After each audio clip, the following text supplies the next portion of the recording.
Praise the lord.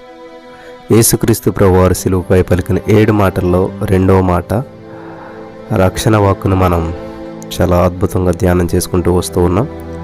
ఈరోజు కూడా ఆ మాటను కొంచెం ముందుకు ధ్యానం చేసుకుంటూ వెళ్దాం. స్తోత్రం దేవ సర్వోన్నతుడా, ఈ యొక్క వాక్యాన్ని ధ్యానిస్తుండగా మాతో మాట్లాడి ప్రతి వారికి వెనకాల చెవి గ్రహించగలదు అనుగ్రహించమని యేసు నామములో ప్రార్థించి పొందుకున్నాం తండ్రి, ఆమేన్. నేడు నీవు నాతో కూడా పరదేశంలో ఉందువని నిశ్చయంగా నీతో చెప్పుచున్నానని యేసుక్రీస్తు ప్రభువారు తన వైపు కుడివైపున ఉన్నటువంటి దొంగతో మాట్లాడిన మాటను మనం ధ్యానం చేసుకుంటూ వస్తూ ఉన్నాం. ఇక్కడ యేసుక్రీస్తును రక్షకునిగా ఇక్కడ మనం చూస్తూ ఉన్నాం. ఇది రక్షణ వాక్కు, రక్షించేటువంటి వాడుగా మనకి ఇక్కడ కనిపిస్తూ ఉన్నాడు. ప్రియులారా, జాగ్రత్తగా గమనించాలి. ఇక్కడ గొల్గోతా కొండపైన ఉన్నటువంటి ఆ 3 సిలువలు ఒకదానికి మరొకటి కొన్ని అడుగుల దూరంలో మాత్రమే ఉన్నాయి. కాబట్టి ఈ యొక్క నేరస్తుని పశ్చాత్తాపపు ఆక్రందనను రక్షకుడు స్పష్టంగా వినగలిగాడు. 2 దొంగలు ఒకే దూరంలో ఉన్నారు, కానీ ఒక్కరు మాత్రమే యేసుక్రీస్తు ప్రభువారిని అంగీకరించాడు.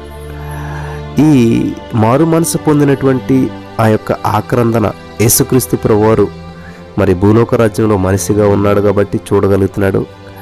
ఆ యొక్క దొంగ ఎలా ప్రతిస్పందించాడు అనేటువంటిది ఆయన స్పష్టంగా వినగలిగాడు, చూడగలిగాడు. వీళ్ళు గమనించాలి.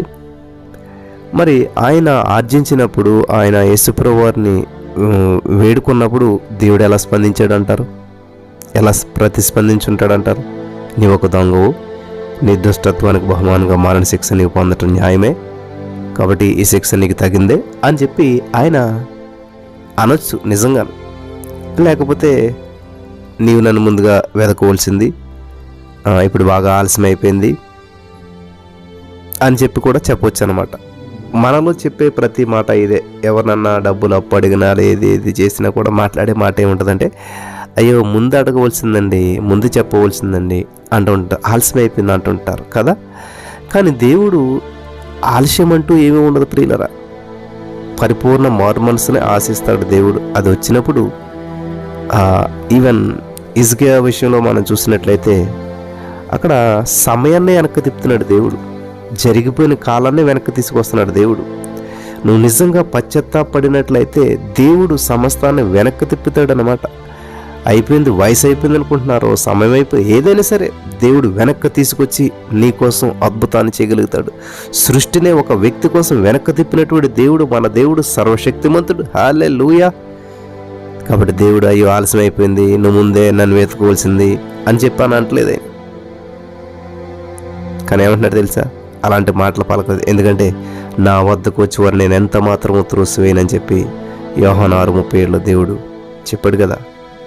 రుజువు చేయబడింది కదా అది. ఇప్పుడు దేవుని వద్దకు వచ్చేవారిని ఎంత మాత్రం త్రోసివేయడు. ఏ స్థితిలో, ఎటువంటి బంధకాల్లో, ఎటువంటి నష్టంలో, ఎటువంటి చివరి దశలో ఇంకా లేదు అన్నటువంటి పరిస్థితులు నువ్వు వచ్చినా సరే దేవుడు నేను విడివాడు, ఎడబాయడు. కాబట్టి ఇక్కడ జనసమూహం చేసేటువంటి దోషణ మాటలను ప్రభువైన యేసుక్రీస్తు ప్రభువారు పట్టించుకోలేదు. ఆయన దూషిస్తున్నా సరే పట్టించుకోవట్లేదు, ఆయన పని ఆయన చేస్తున్నాడు. గమనించారా? నిన్ను రక్షించుకో, నువ్వు దేవుని కుమారుడు అయితే అని ఇలాంటి మాట్లాడిన ఆయన ఏం పట్టించుకోవట్లేదు. ఆయన ఏంటో ఆయనకు తెలుసు. ఆయన చేస్తున్న పనిలో ఆయన నిమగ్నమైనాడు. ఆ ఎదుటి వ్యక్తిని రక్షించే విషయంలో రక్షణ, ఆయన ఉద్దేశం రక్షణ, ఆయన రక్షకుడు. కాబట్టి ఇక్కడ ఆయన రక్షించడానికి మాత్రమే చూస్తున్నాడు, కానీ తనను తాను ప్రూవ్ చేసుకోవడానికి ప్రయత్నం చేయట్లేదు. యాజకులు మరి అవమానకరమైనటువంటి సవాళ్ళు విసురుతూ ఉన్నారు. అటువంటి వాటికి ఆయన ఏమీ స్పందించలేదు. అయితే పశ్చాత్తాపంతో ఈ నేరస్తులు చేసిన ఆక్రందన ఆయన దృష్టిని ఆకర్షించింది. ఇంతమంది ఎగతాళి చేస్తున్నా, దేవుణ్ణి దూషిస్తున్నా పట్టించుకునేటువంటి ఆయన ఎవరైతే మరి పశ్చాత్తాప హృదయంతో ఆక్రందన చేస్తారో వాళ్ళది దేవుడు వింటాడు.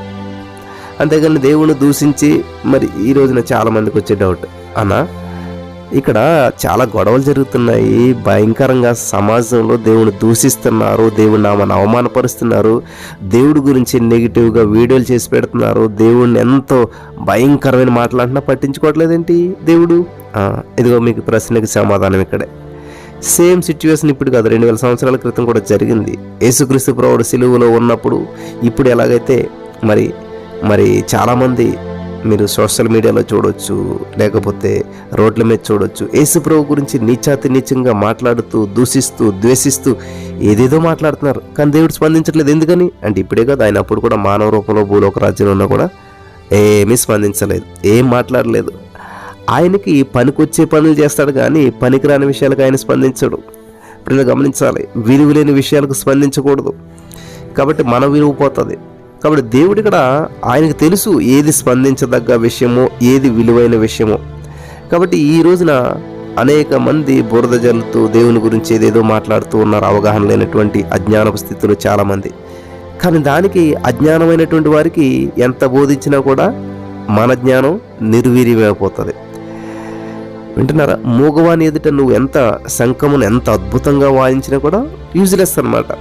కాబట్టి జ్ఞానం విషయంలో, గ్రహింపు విషయంలో, దేవుని యొక్క శక్తి సత్యాన్ని తెలుసుకునే విషయంలో అందరూ కూడా అజ్ఞానంలో ఉన్నారు. కాబట్టి వాళ్ళు దేవుని తోలనాడుతూ ఉన్నారు. అటువంటి వాళ్ళకి జ్ఞానయుతమైనటువంటి మాటలు చెప్పాలంటే బూడిదలో పోసిన పన్నీరు అవుతుంది. కాబట్టి దేవుడు ఆక్రందనలో ఉన్నటువంటి వారి యొక్క మొర ఆలకించి వారి దగ్గరికి వెళ్తూ ఉన్నాడు.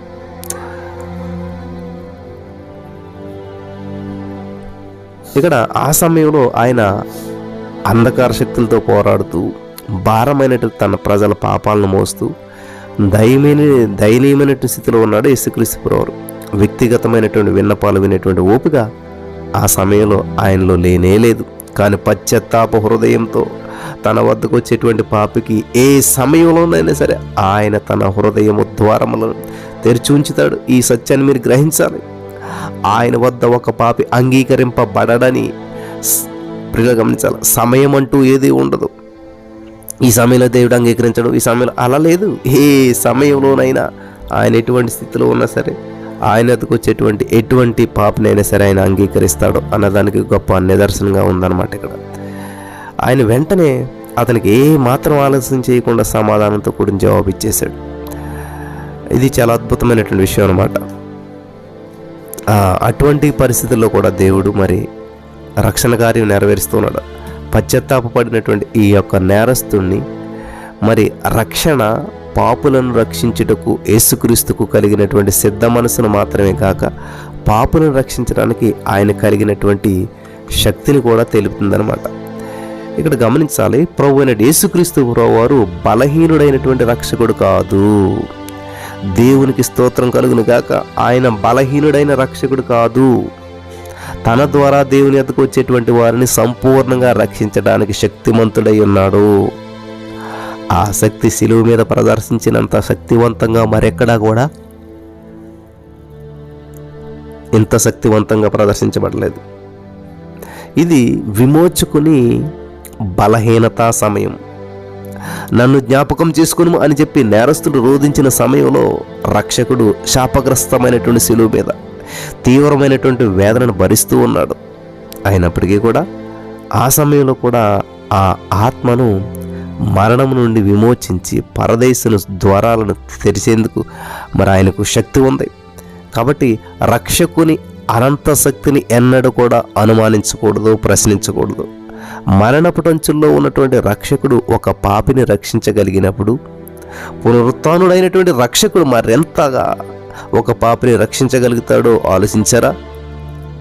మరణపు స్థితిలో ఉండే రక్షించాడంటే ఆయన ఈ రోజున మరణాన్ని గెలిచి పునరుత్థానుడై లేచి సజీవుడిగా ఈ రోజున తండ్రి కుడి పార్శ్వం మీద కూర్చున్నాడు. ఇప్పుడు ఇంకెంత శక్తిమంతుడు నా ప్రియమైనటువంటి సహోదర స్నేహితులారా!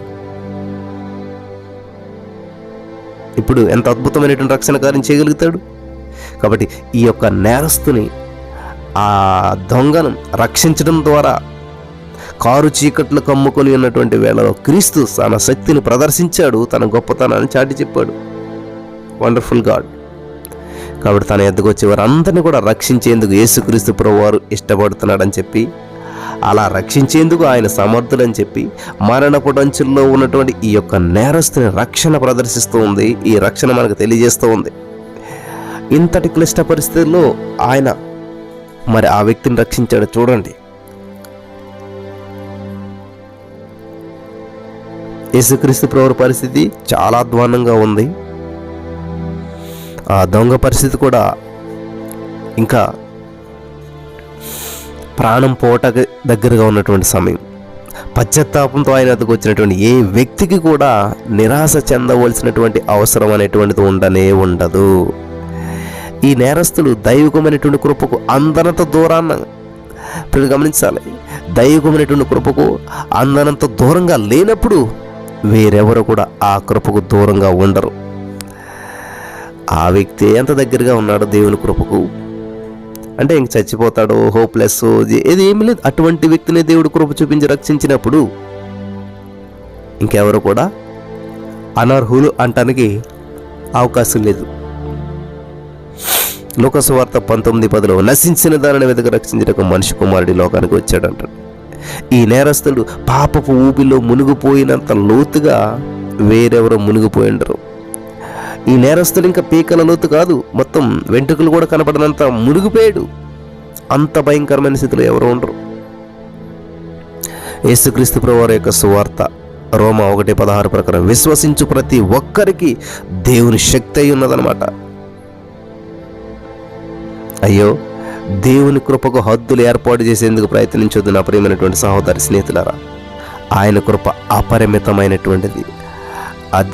అతి ఘోరమైనటువంటి పాపిని కూడా మరి రక్షకుడు ఏర్పాటు చేయబడ్డాడు ప్రియులారా. అతి ఘోరమైనటువంటి పాపికి కూడా ఈ రక్షకుడు ఏర్పాటు చేయబడ్డాడు. 1 తిమోతి 1:15 చదువుకోండి మీరు. అతడు చేయవలసిందల్లా కేవలం విశ్వసించడమే. తమ పాపపు స్థితిలో మరణ గడియలను సమీపించిన వారు కూడా ఈ నిరీక్షణకు దూరంగా లేరు. తన మరణ పడకలో రక్షించబడినటువంటి వారు అతి కొద్ది మంది అని చెప్పి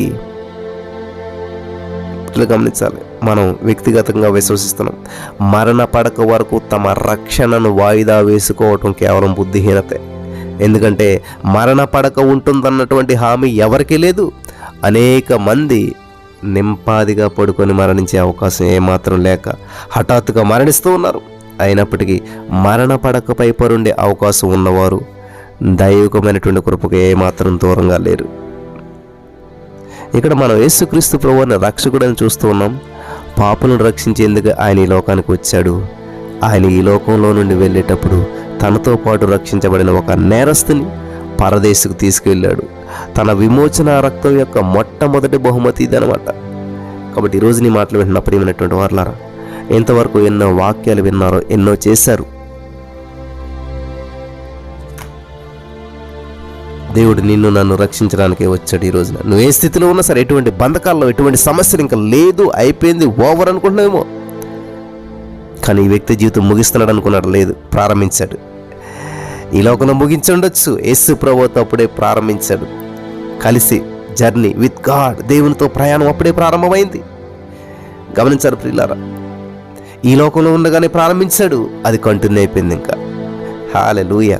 అటువంటి భాగ్యం ఇక్కడ ఉన్నవారందరికీ అనుగ్రహించి దేవుడు నడిపించి బలపరచును కాక. ఆమేన్.